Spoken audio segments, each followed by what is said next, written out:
From the mixed-up files of Mrs. Basil E. Frankweiler, Chapter 5, page 67. They had been gone from home for 3 days now. Claudia insisted on a fresh change of underwear every day. That was the way she had been brought up. She insisted for Jamie, too. No question about it, their laundry was becoming a problem. They had to get to a laundromat. That night they removed all their dirty clothes from their instrument cases and stuffed those that would fit into various pockets. Those that didn't fit they wore. A double layer of clothes never hurts anyone in winter, as long as the clean ones are worn closest to the skin. Saturday seemed a good day for housekeeping chores. There would be no school groups for them to join. Claudia suggested that they eat both meals outside the museum. Jamie agreed. Claudia next suggested a real sit-down restaurant with tablecloths on the tables and waiters to serve you. Jamie said no, with such force that Claudia didn't try to persuade him. From breakfast at the automat, they went to laundry at the laundromat. They emptied their pockets of underwear and removed the layer of soiled socks.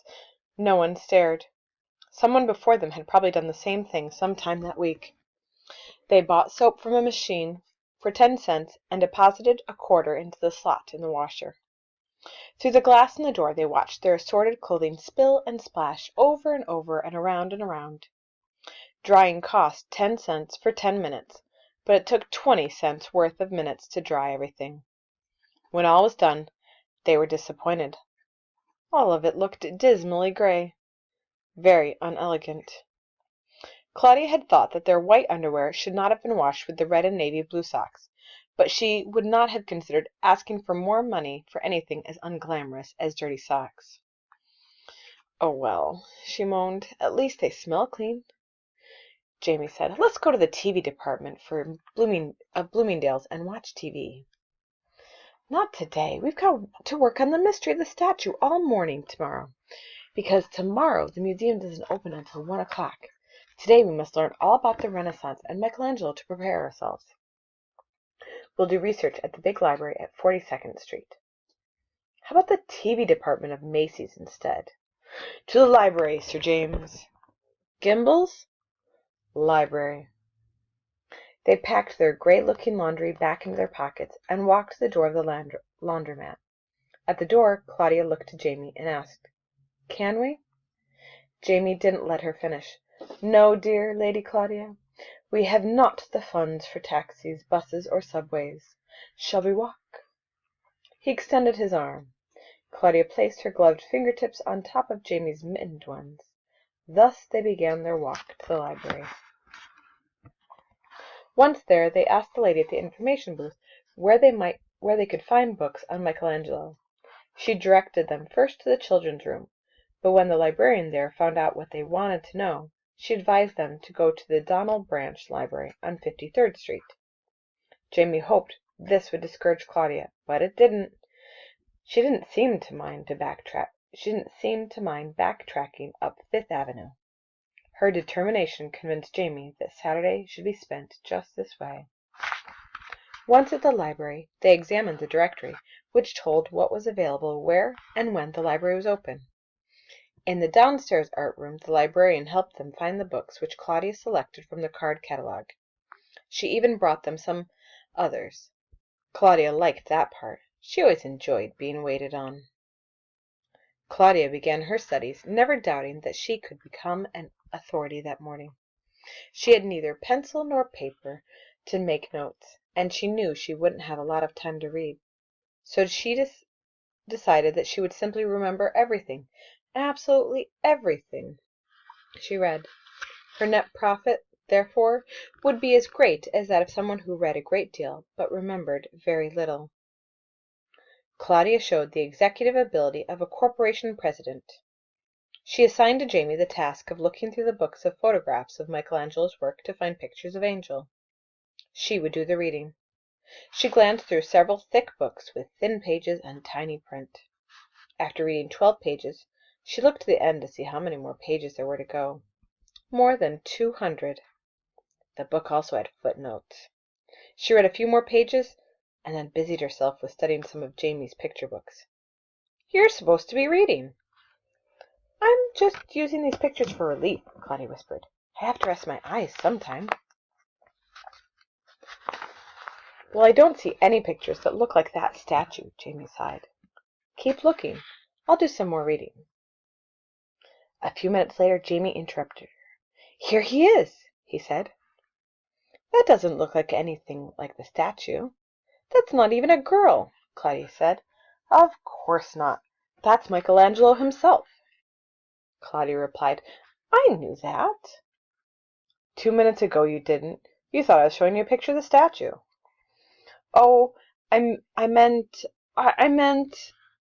Well, there's his broken nose. She pointed to the nose in the picture. He got in a fight and had his nose broken when he was a teenager. Was he a juvenile delinquent? Maybe they do have his fingerprints on file. No, silly, Claudia said. He was a hot-tempered genius. Did you know he was famous even when he was alive? Huh, is that so? I thought that artists don't become famous until after they're dead, like mummies. They studied a while longer before Jamie's next interruption. You know, a lot of his works were lost. They say lost in parentheses under the picture. How can that be? A statue isn't something like an umbrella that you leave in a taxi and lose. That is those people who actually ride taxis. Something you wouldn't know about. Well, they weren't lost in taxis. They were lost track of. What kind of a sentence is that, lost track of? Oh, baloney. There are whole long books about the lost works of Michelangelo. Picture books and sculpture works that people lost track of. Claudia softened. Is the little angel one of them? What's the difference between an angel and a cupid? Jamie inquired. Why? Claudia asked. Because there's a lost cupid, for sure. Angels wear clothes and wings and are Christian. Cupids wear bows and arrows. They're naked and pagan. What's pagan? Jamie asked. Boy or girl? How would I know? Claudia answered. You said they're naked. Well, pagan has lots to do with that. Or pagan has nothing to do with that. It means worshipping idols instead of God. Oh. Jamie nodded. The statue in the museum is an angel. It's dressed in its altogether. I don't know yet if an angel was lost. Then he glanced over at his sister and muttered, track of. Claudia had begun her research, confident that a morning study would make her completely an expert. But Michelangelo had humbled her, and humility was not an emotion with which she felt comfortable. She was irritable. Jamie ended his research where Claudia had begun, very confident and happy. He felt that his morning had been well spent. He had seen a lot of pictures, and he had learned about pagan. He leaned back and yawned. He was becoming bored with pictures of David and Moses and the Sistine Chapel. He wanted to find clues. Already he knew enough to tell if Michelangelo had sculpted the little angel. All he needed was a chance to investigate, without the guards hurrying him. He would know, but would his opinion be accepted by the experts? I think we should find out how the experts decide whether or not the statue belongs to Michelangelo. That will be better than finding out about Michelangelo himself, Jamie said.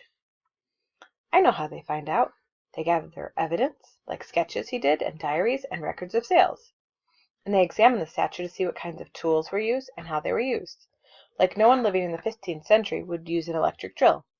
How come you didn't take an art appreciation lesson with me? The summer before last? Yes, before school started. Well, the summer before last, I had just finished the second half of first grade.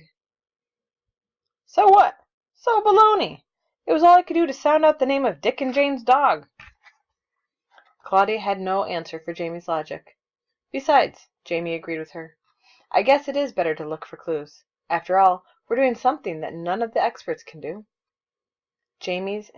Claudia's impatience surfaced.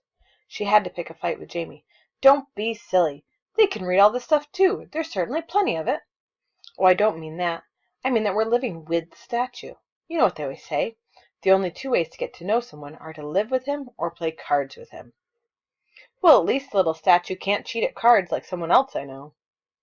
Claudia, dear, I'm no angel, statue or otherwise. Claudia sighed. Okay, Sir James, let's go. And they did. As they were walking up the steps, Jamie spied a Hershey's almond bar, still in its wrapper, lying in the corner of the landing. He picked it up and tore open one corner. Was it bitten into? Asked Claudia. No, smiled Jamie. Want half? You better not touch it, Claudia warned. It's probably poisoned or filled with marijuana, so you'll eat it and become either dead or a dope addict. Jamie was irritated. Could it just happen that someone dropped it? I doubt that. Who would drop a whole candy bar and not know it? That's like leaving a statue in a taxi. Someone put it there on purpose. Someone who pushes dope. I read once that they feed dope and chocolate to little kids, and then the kids become dope addicts. Then these people sell them dope at very high prices, which they can't help but buy because when you're addicted you have to have your dope. High prices and all. And Jamie, we don't have that kind of money. Jamie said, Oh, well, bottoms up. He took a big bite of the candy, chewed and swallowed. Then he closed his eyes, leaned against the wall, and slid to the floor. Claudia stood with her mouth open, stunned. She was on the verge of screaming for help when Jamie opened his eyes and smiled. It's delicious. Want a bite? Claudia not only refused the bite, she also refused to talk to Jamie until they got to the restaurant. Lunch cheered her. She suggested they play in Central Park for a while, and they did. They bought peanuts, chestnuts, and pretzels from the vendor outside the museum. They knew that since the museum opened late on Sunday, they would accumulate a lot of hunger before they got out. Their bulging pockets were now full of the staples of life, food, and clothing. Jamie entered the men's room. He had arrived, as was his custom, shortly before the first bell rang, the bell that warned everyone that the museum would close in 5 minutes. He waited. The bell rang. He got into a booth. First bell. Second bell. It was routine, just as boarding the school bus had once been routine. After the first day, they had learned that the staff worked from 9 a.m. until 5 p.m., a work schedule just like their father's. Routine, routine. The wait from 9 when the staff came until 10 when the public came seemed long. Claudia and Jamie had decided that the washrooms were good for the shorter evening wait when the help left at the same time as the visitors, but the washrooms were less satisfactory for the long morning wait, especially after Jamie's close call that first morning. So time from 8:45 until the safe time after 10 in the mornings was spent under various beds. They always checked for dust under the bed first, and for once Claudia's fussiness was not the reason. Reason was the reason. A dustless floor meant that it had been cleaned very recently, and they stood less chance of being caught by a mop. Please stay tuned for part 2.